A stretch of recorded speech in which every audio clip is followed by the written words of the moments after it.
Hello, social studies scholars. Mrs. Olsen here. This video is designed to provide you with an auditory reading of this document titled First Amendment Basics. There is no explanation or teaching of the First Amendment included. This blue text is the First Amendment originally written. Congress shall make no law respecting an establishment of religion or prohibiting the free exercise thereof, or abridging the freedom of speech or of the press, or the right of the people peaceably to assemble and to petition the government for a redress of grievances. The second paragraph reads, "The First Amendment is part of the Bill of Rights, the first 10 amendments to the Constitution. More than 200 years old, it was ratified, made part of the Constitution in 1791.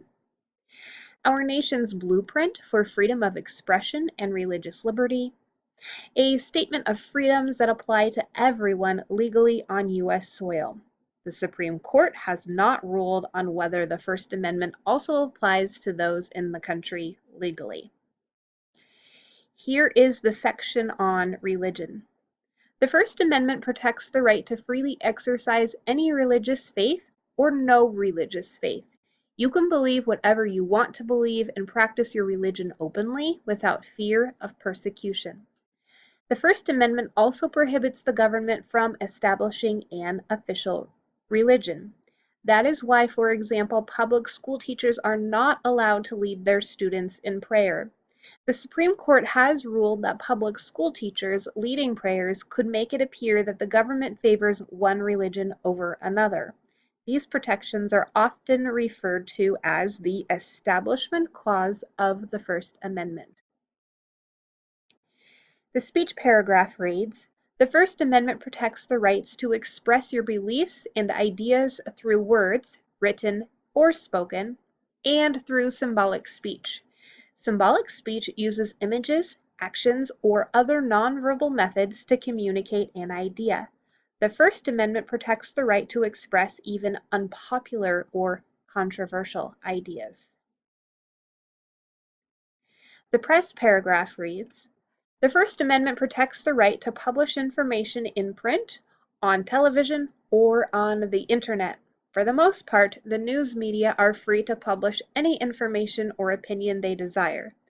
The government cannot force them to publish something against their will or punish them for publishing truthful information." The assembly paragraph reads, "The First Amendment protects individuals' freedom to gather together peacefully in groups.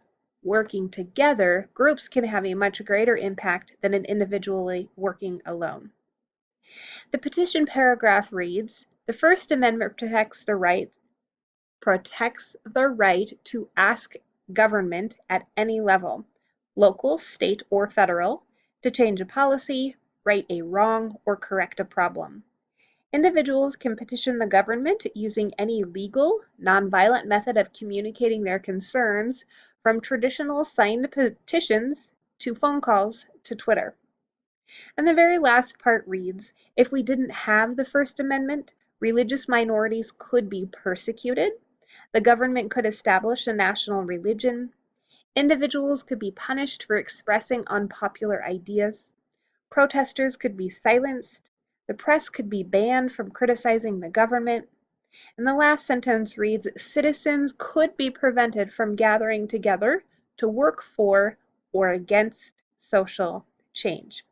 That is the end of this reading for this document titled The First Amendment.